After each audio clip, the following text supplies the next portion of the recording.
What is up, everybody? Mikey Panzernator here with Dapeeks. What's up? And we're in our Hearts of Iron 4 guide tutorial series. So things are going. We're doing a little bit less talking, a little bit more of everything. So let's take a look at our command power. It's at 94 right now, right? And it's getting close to our maximum of 100. So we should go and spin some, right? It's best to use Command it. power. What's that? Oh, there it is. Okay, I got it. So click on Runstead. Click on Runstead's picture. Oh well, we have Westwall. Go ahead and pick a natural focus. Do I want to keep on going further down the line?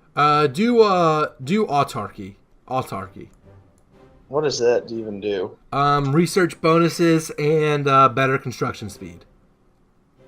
And the ones it leads to are good.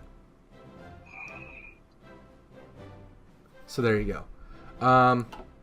Just more industrial tech. So click on Runstead, and do you see a list of divisions, or do you just see the other generals? I see a list of divisions. All right, click on the button to the bottom right of Runstead. It kind of looks like a family. It looks like a little tree chart or whatever, like one box and some dot lines to that one. That switches the view between viewing the divisions or viewing the armies. So view the armies. Yep. Okay, so notice at the bottom left of Heinz Guderian's portrait, there's like a pulsing blue plus. Bottom left. Oh, okay. Click on that, and that opens, and that shows his abilities, right? Mm-hmm. So we can promote him. So, so you see how it says general traits, how it's kind of highlighted Panzer expert or combined arms expert. Yeah. Pick either one, and you click on Panzer Expert, it'll give him that one. So, and you can do that. I think Ernst Erbert Hell has the same thing. You can give him Winter Expert or Fortress Buster, or Scavenger. I like Fortress Buster, or Winter Expert's good. Either one. Do Fortress Buster. Okay, Olympics! Yay! Fortress Buster, real quick. Yeah, do Fortress Buster. Okay, so we can hire another advisor, which is good. I want to see Olympics. Oh, yeah, we won. Or we won some medals. Yeah.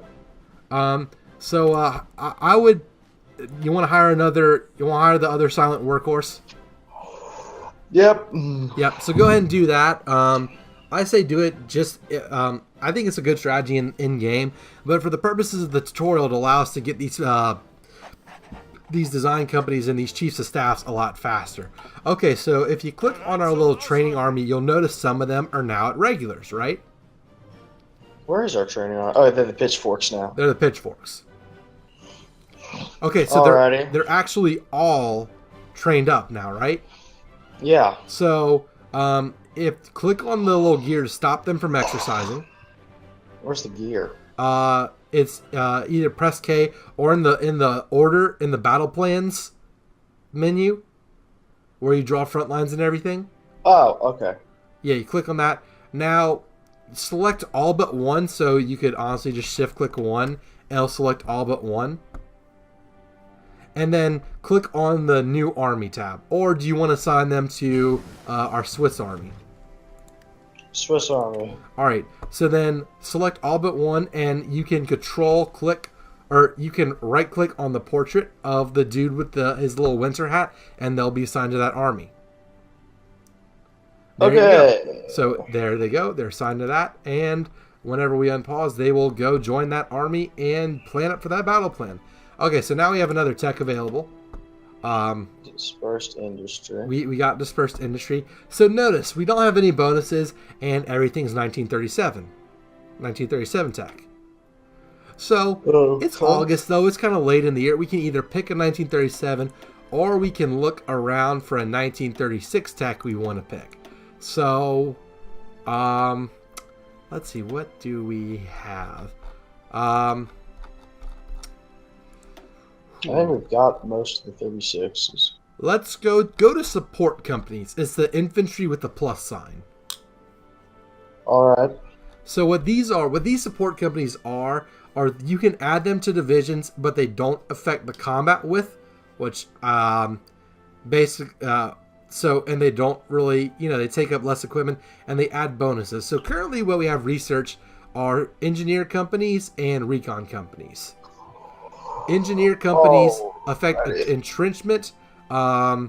They can help you cross rivers, better urban fight. So like Engineer 1 gives you bonuses in all types of terrain. Engineer 2 gives you extra fort attack. Engineer 3 gives you extra river attack and defense. And Engineer 4 gives you extra urban attack and defense. And each one adds to your max entrenchment. So, you have engineers in your division. They let you, dig better foxholes or whatever.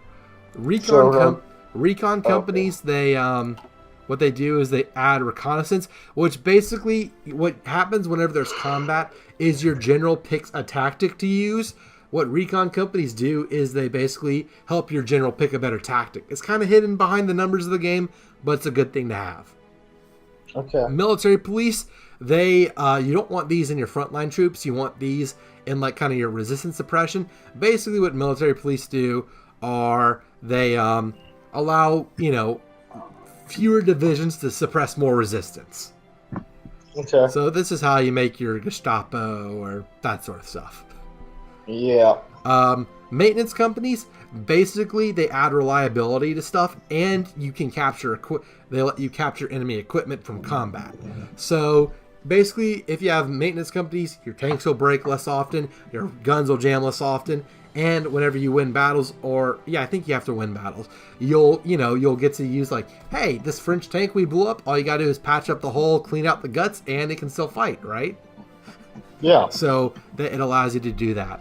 And then the ones under the truck, those so all of these require support equipment to be staffed. The ones under the truck, they also require support equipment and motorized. So the ones under those are field hospitals. Field hospitals are probably my favorite.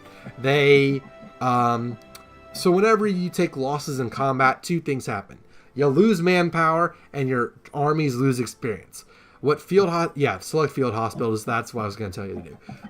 Selecting field hospitals, having them in your divisions, basically that means whenever you take casualties, the manpower, you'll lose less manpower, and you'll keep some of your experience. So basically, losses don't hurt your divisions as much. Logistics companies, basically, you use less supplies. And then the last one, radio companies, they add initiative, which basically what initiative is, from my understanding, I'm still kind of foggy on it, is it basically speeds up the rate at which your troops will choose to attack or, move to a weaker part of the front line or stuff like that. Okay, so let's just go quickly to the division designers.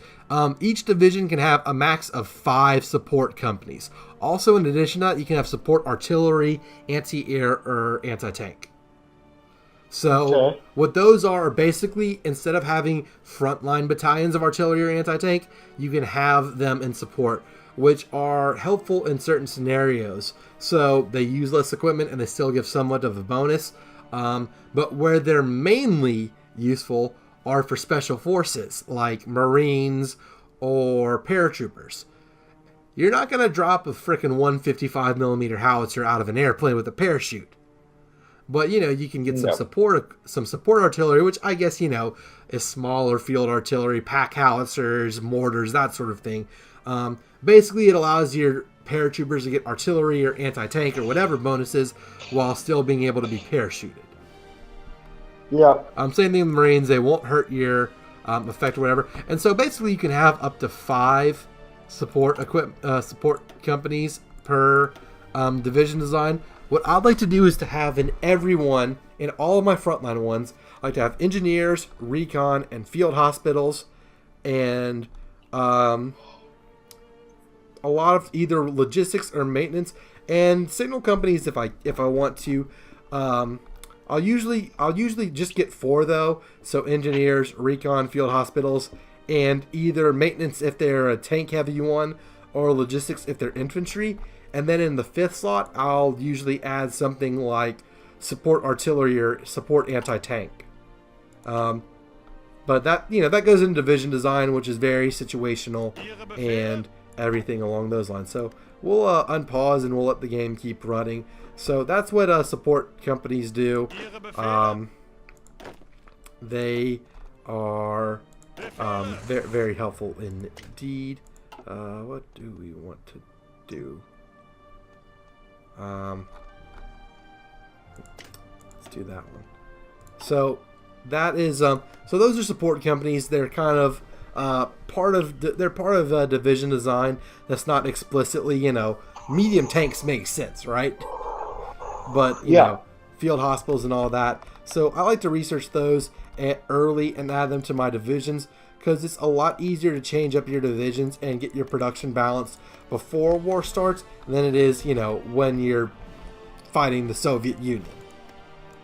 You don't want to make major changes while your troops are fighting, because whenever you make changes, they need new equipment or they need different equipment, so they lose a lot of organization, they lose a lot of strength, and they take casualties a lot more easily. One mistake I made was switching. So in one of my earlier games, I was invading France as Rommel with Panzer and SS divisions, and I wanted to switch from motorized infantry, which is basically soldiers hop outside of trucks and fight on foot, but they get to the front line in trucks, to mechanized infantry, which is half tracks, APC type of stuff. The thing is, they're two different types of divisions. So, like if you have a light tank division, they'll use your newest light tank design. But if you have some older light or captured light tanks in reserves, they'll use those instead. Mechanized will only use mechanized. They'll use mechanized 3, 2, or 1, but they won't default to motorized. So I didn't have enough mechanized. I didn't have enough half tracks built. I switched all my motorized to mechanized, and I lost 250,000 soldiers. Yeah, you don't want to do that. Because I was attacking, and my half track soldiers didn't have half tracks. Yeah. Slight issue. Just a little bit. So you always want to make sure, if you are going to switch into a design, you want to make sure you have some extra stuff stockpiled. So like right now we don't have much of a stockpile of support equipment, so I would hold off on adding support divisions, because okay, so this is another thing. We have free civilian factories now. They finished building one of the refineries, and so now we can build some more stuff. Alrighty. I would build some civilian factories. Why? Because you can build stuff faster. Okay. We're at peace right now. Whenever, if we need to gear up during wartime, if it's kind of instant return versus future return, right? Kind of. How do I build civilian factory? So go to the production screen, click on civilian factories, and then click on the state where you want to build them. Let's go to Munich. Outside of Munich. Okay. Just press poop. I'm sorry. Open the construction screen. Construction. Yeah, I'm there. Click on civilian factories in the bar. It's the orange factory, like the steel beam. Okay. And then click on the location where you want to build it. There you go. And, add more or whatever you want to do. Okay. So we can, address this one at a time, or if you want to, queue up a bunch of stuff to build, you can do that too. Okay, let's just go build a lot. Okay, so add some civilian factories and then maybe some military. Where the military? Oh, there. Military is the green one. There you go. So this is, a good thing to do while you're at war. Just get a bunch of stuff queued up, so you aren't distracted from your precision encirclement of Soviet divisions around Kursk, while your advisor's like, but my Fio, what are we supposed to build? you want everything running whenever you can. So that's good for now. It'll go through that, and as they're built, it'll add the civilian factories to the pool of stuff that's building, and then it'll add the military factories to any lines where we have those grayed out factories that aren't fulfilled yet, and all of that. So wait a second, I want to change some stuff. Okay, what do you want? Are you just messing around the construction screen? Yeah, building it where the 80s are. Yeah, absolutely. Again, you don't have to pause while you're doing this. I just like to do it to show you stuff, and so where we don't have other stuff show up. And the Spanish Civil War. Woo! All right. This warrants its own episode. Okay. So we're gonna stop early. But yeah, this episode we kind of talked about. What did we talk about? Building.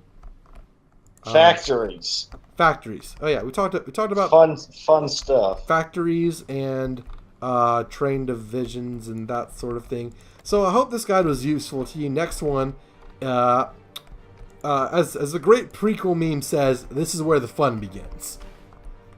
So we will get to that in the next episode. Hope this guide was helpful. If it was, if you have any questions, feel free to leave a comment. I'll try and respond as quickly and as accurately as possible.